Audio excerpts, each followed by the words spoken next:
Yo, what up, my people? Welcome to Do Not Disturb Podcast. Solely created to inspire one another and rejuvenate our communities through high power motivation, healthy lifestyles, strong relationships, and cultural preservation. You are now locked in with your favorite or soon-to-be favorite host, the smoothest guy on the planet. Oh my God! Josh Smooth Stewart. Nothing but peaceful vibes welcome here. So if you tuned in looking for drama or controversy, ain't nobody got time for that. Then you in the wrong place, damn it. Let's get it poppin'.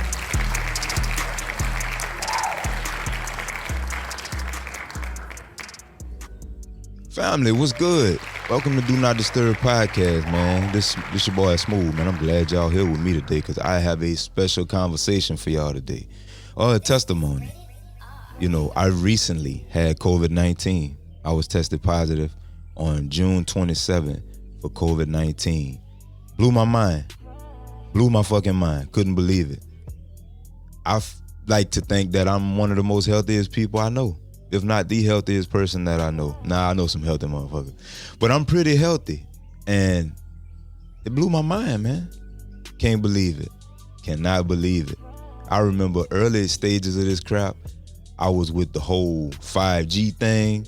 I was with the whole, I'm not wearing my mask. Y'all can't enslave my mind. And I get some people think like that. I get some people really like to conspire about everything that happened in this country. You know, this country doesn't have a clean slate. You know what I mean? Doesn't have a good history of throwing things out there. But whether it's man-made or not, you have to deal with it. It's something we have to live with.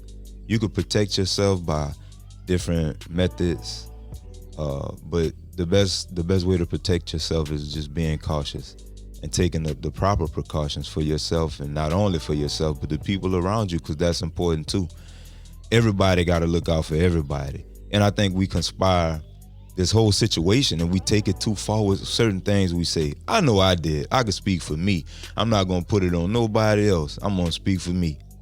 And boy, June 27th was the day I found out this shit was real. It was a normal start to my morning, you know. I woke up feeling great, feeling good. I had my typical tea before the gym and my regular morning conversation, you know, with my homeboy, with my brother. Nothing was off about how I felt, so of course I didn't think anything of it. I carried on with my morning as normal and headed to the gym. My workout was a bit intense due to the new training schedule I had adhered to. I kind of knew what to expect, you know, high levels of soreness, kind of mentally pooped and just fatigued, and maybe a nap or 2 or 5 during the afternoon. On this beautiful and blessed morning, I had a chest and tricep workout. So trying to get the big Popeye chest. And on this particular day, I was assigned to lift super heavy weight, which is something I've never been really used to. Being that I'm a runner, lifting heavy weight was something that I just never got into, even when I was younger and playing football. But anyway, I knew what type of day it was going to be. So when I left the gym, I was highly sore, a little bit more sore than usual, as, you know, expected. But I charged it to the fact that I had just got finished lifting heavy weight. So I knew, yeah, for a fact, that's what it was, you know, having those, you know, my body being as sore as it was. I then proceeded to make my way home and showered up so I could relax before I got the rest of my day started, because I go to the gym fairly early, so, you know, I like to take me a little nap before noon. Carried on with my afternoon, feeling the intense burn in my muscles. I then decided that I would take a nap just to snap back a little bit. It wasn't until I woke up I realized just something wasn't right. Did I go too hard at the gym? Did I pull a muscle or 2 or 20? I ain't know what to think, bro. Then as night fell, I started to feel worse. The pain increased, the body aches, the soreness, it increased. This was something that I wasn't accustomed to, you know. I've run 22-mile training days and never felt like this. It felt as if someone squeezed all of the air out of my lungs and only allowed me to take one small breath at a time. Shortness of breath. My headache got stronger as I felt I had a migraine. Once again, I was in denial that anything was wrong, so I ignored it and forced myself to sleep, just like I normally do. And And that was the beginning of it. I was up and down and in and out of my sleep all day, all night. I had chills that I couldn't control and my headache was slamming.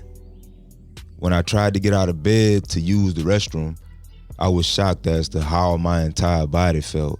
It felt like I had gotten a head-on collision with a tractor, like I got into a wreck with a 18-wheeler.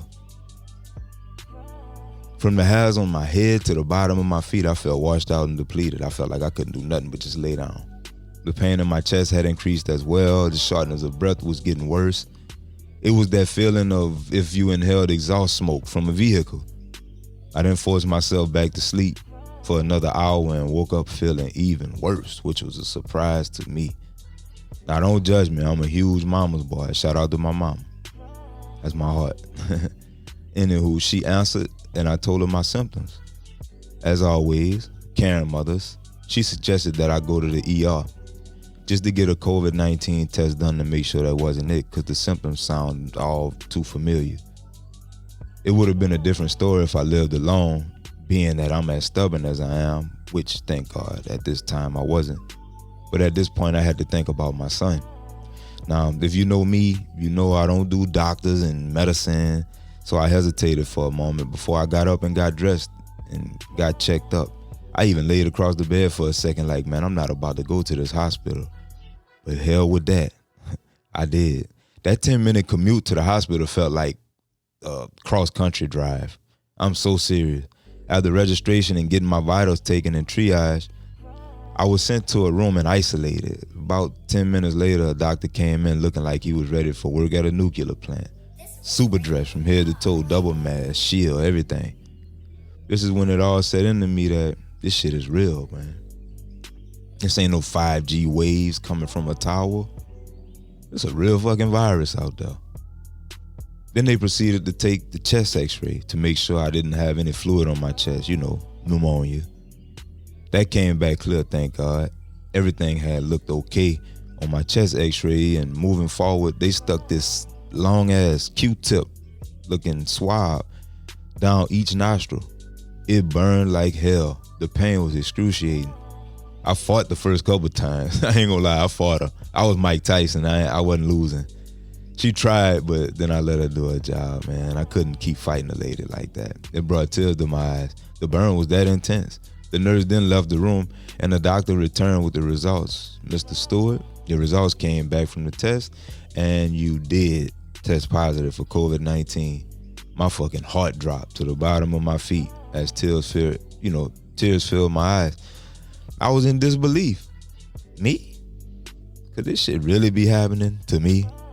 Does this compromise everything I believe in about my health and everything that I stand on and stand firm about and really put out there, my opinion?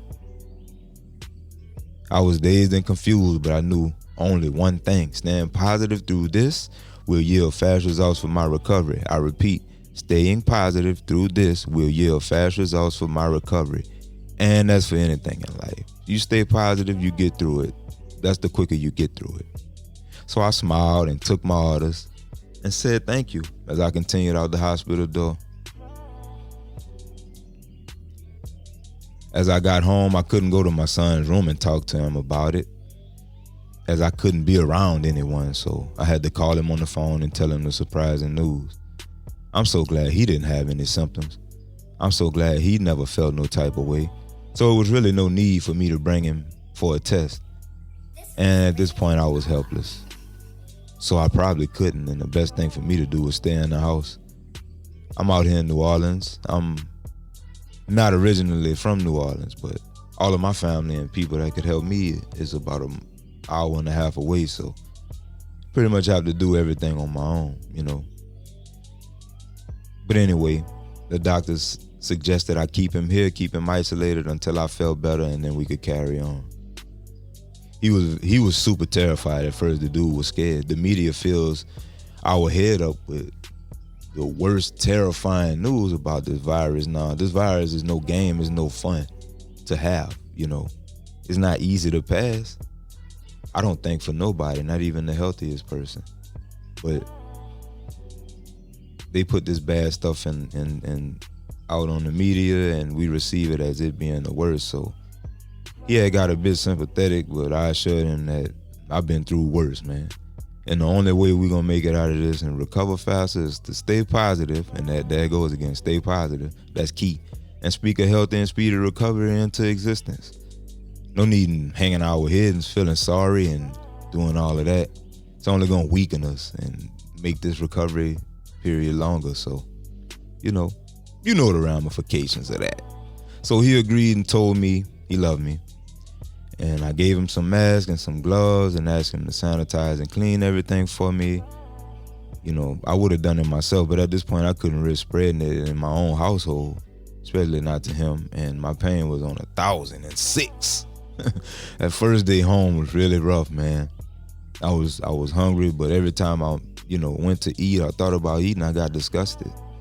All I could do was drink water and take my herbs and vitamins, and I was barely keeping the water down, but I had to drink it. Although my headaches were, equivalent to a jackhammer crushing the concrete, I slept a lot that first day in hopes that I could beat this thing in no time. I just wanted to get as much rest as I can and, let my body fight it naturally and just help me shake back, I woke up the next morning a bit restless from tossing and turning the night before. I felt worse. It started to hurt just to blink my eyes. I couldn't even move my eyes around in my head to look side to side. After I took showers and dried off with the towel, just moving the towel across my skin felt like I was wiping my skin off. It was weird. It felt as if I had some type of topical sores or something on the outside of my arms, but I guess it was just an illusion. Well, obviously, it was just an illusion. I started having really bad chills and breaking out in heavy, drenching sweats just random times during the day.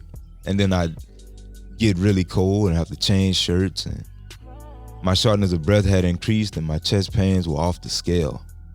I don't even know how to describe it, in any other way. I went to get up out of bed and damn near collapsed to the floor just trying to gather my footing. I wanted out of this feeling ASAP. I haven't been sick. I wasn't sick prior to this 5 years. I mean, not even a sniffle. Right then, I started to be a little hard on myself and started blaming myself for everything. While sick, this was one of the worst things you could do. I knew that. But I had let my emotions overcome my optimistic mindset. I then took some deep breaths and called my mom, my mitigator, and things started getting better. This day was the first day of true constant pain.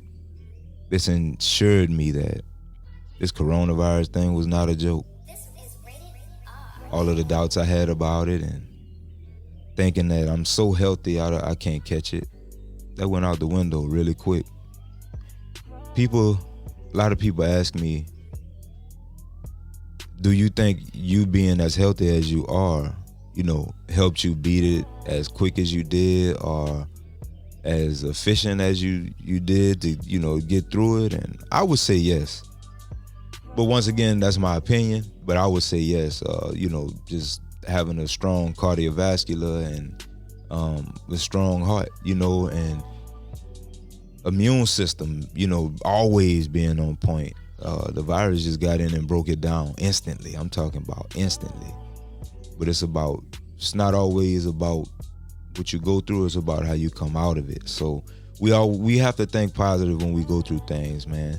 I haven't lost a parent or anything yet, and I'm a bit off subject with that, but you still have to endure things that come after that, because the world don't stop. Your life don't stop, So, it's all about how you get through things, man, and how you endure pain, and that makes you even more stronger on the other side. So, on day 3, much hadn't changed. I used the motivation of my friends, my brothers, as they had nothing but encouraging words to help carry me through my day in the most positive manner ever. I had a lot of support going through this. Now, mind you, I didn't jump out and put it on social media. Oh yeah, man, I got coronavirus, y'all pray for me.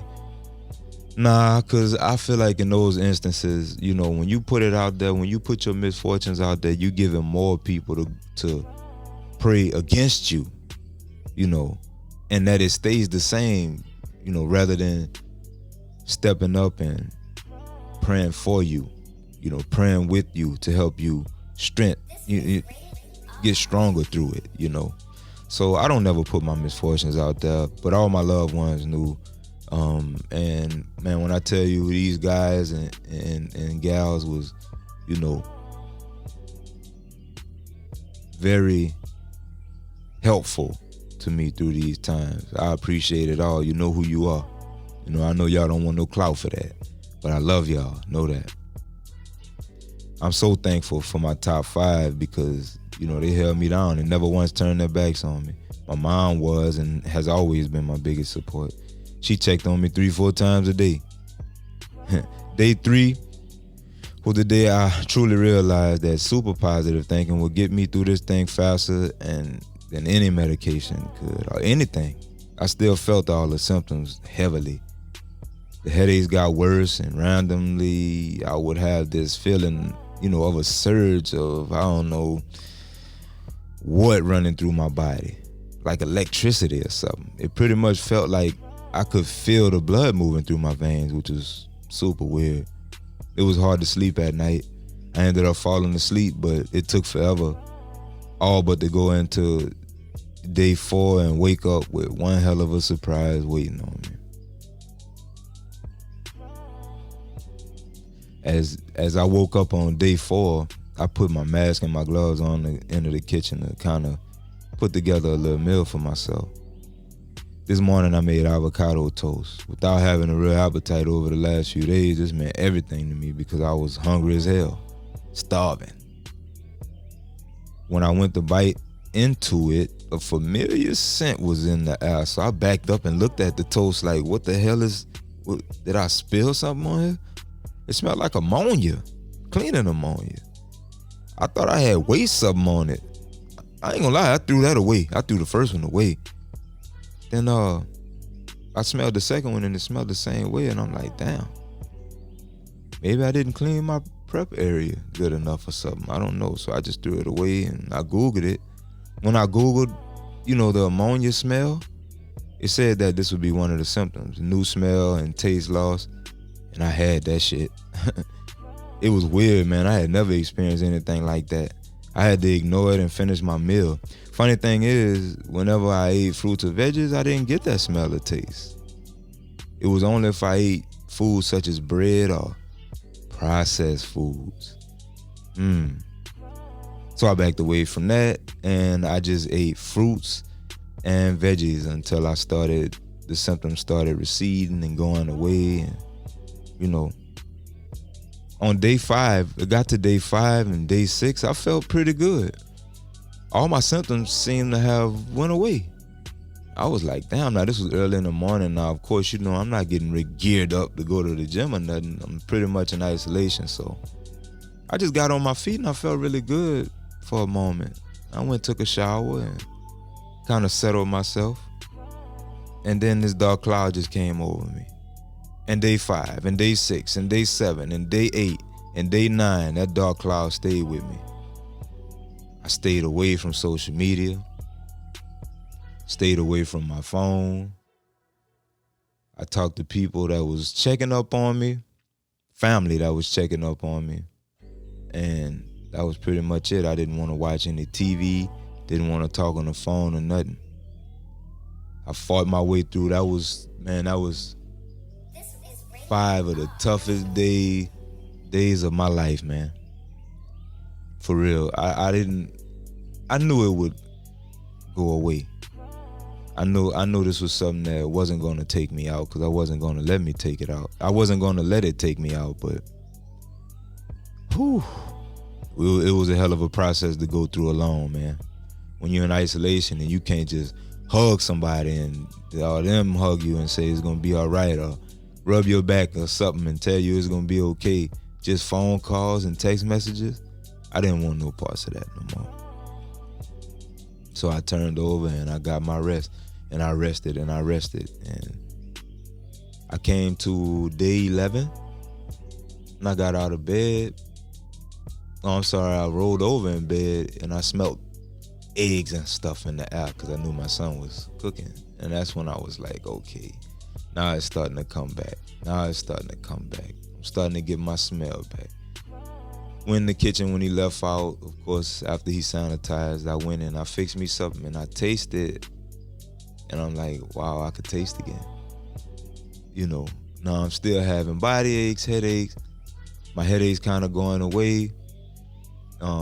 Body aches kind of coming down a little bit, but I'm still feeling pretty bad. But I could taste and smell again, and that was all I needed to, make my positive affirmations and keep pushing forward. And I ate. I was hungry. I wanted to taste, But the moral of this whole thing is, I really believe that I got through it because of my healthy lifestyle that I adhered to for the last 5 years. But I will also say that anybody could get it. You're not exempt. You're not invincible. Don't think because you're alkaline, vegan, or you're plant-based, you're vegan, you're a vegetarian, you're a bodybuilder, you're a runner. Don't think this shit won't take you out. Don't think this shit won't jump on you. I'm sorry, not take you out. But don't think this won't jump on you. Because it'll get in your body and do some damage for a little while. And it'll set you back. Nobody wants to be set back. You put in hard work, whatever it is in your life, whether it's dealing with your business or something, it's gonna shut you down for 2 weeks. There's no being hard-headed towards this. And the more you be hard-headed, I think the worse it gets. And it hospitalizes you, and it puts you on ventilators, and my people with underlying issues, you really can't afford to slip with this. Please take care of yourself. Please wear your mask. It makes sense. Even though I know these things get hot, sometimes you could get sweaty in them in the store, in an air-conditioned room. Just breathing up and down your face in this mask could get really tedious and really aggravating. And I don't think it's healthy, just straight carbon you breathing in, you know what I'm saying? So it's like, you just want to pull it down and breathe. I get it, but while you're out and about, just know what you're going to do. Things like make a list. If you're going to the store, make a list. Be precise. Know what you're going in there to get. Go straight to it. Get it. Leave. Don't hang out in crowded places. Even with a mask, man. Just stay away from it. Let's stop the spread. We have to stop the spread, and in order to put this thing to rest, whatever it is. Now, I'll be real with anybody and say I'm against vaccines. During my whole thing, I didn't take any shots. I didn't take any pills. I didn't do none of that. I just good old vitamin C, some bladderwrack, some burdock root, different green teas, hibiscus, chamomile, you know what I'm saying? Different remedies like that, and just eating really, really clean and really, really healthy while you're sick can also help flush it out. That's what I did as well. My symptoms, like I said at the beginning, my symptoms was really heavy. I had everything. I experienced everything, except for a heavy, heavy fever. Now, I did have a fever, but it wasn't bad. It wasn't bad like that. But the headaches probably was the worst. The headaches was the worst. And when I lost my smell and taste, that really freaked me out. Because I swear, y'all, everything I smelled or taste, straight off the tongue, it tastes like ammonia, or it smelled like ammonia, and that really freaked me out. I'm thinking, man, somebody done poisoned my food. About to kill me, But still clear of this virus, y'all. It's not a cool thing. It's not. I don't want any clout from this episode. Probably won't get that many listens, but if you do listen, I just want you to know that the shit is real, man. This virus is no joke. Stop taking this virus like it's a joke. This virus has changed the world as we know it. The world as we knew it. But in order for us to get it back, we gotta slow the spread. But just take care of yourself. Wear your mask when you're out and about. Sanitize your area. Make sure you're not visiting these dirty places or these careless places. You know, when you visit the store, have a list, go in, come out, be safe, take care of yourself. I want to thank everybody that held me down through it. Everybody that dropped groceries at my door, you know, that sent Cash App or whatever, encouraging words. Just the positivity that I had through this experience was phenomenal, and I appreciate all of y'all. My mom even drove all the way down here and brought me a big ass thing of soup, homemade soup. She the best, for real. But I love y'all, man, and I thank y'all for listening thus far to this podcast. Like I said, this is the last episode of the first season, doing 12 episode season. And I'm going to take about a month off. And when I come back, we're going to be repowered, rejuvenated, recharged. Straight up. Do Not Disturb podcast. I love y'all, man. Thank y'all for tuning in. Thank y'all for listening. Sending plenty of peace and love to you and yours. Plenty of prayers, plenty of protection. Y'all stay safe. Y'all stay covered. Y'all stay blessed up. I love y'all. Peace.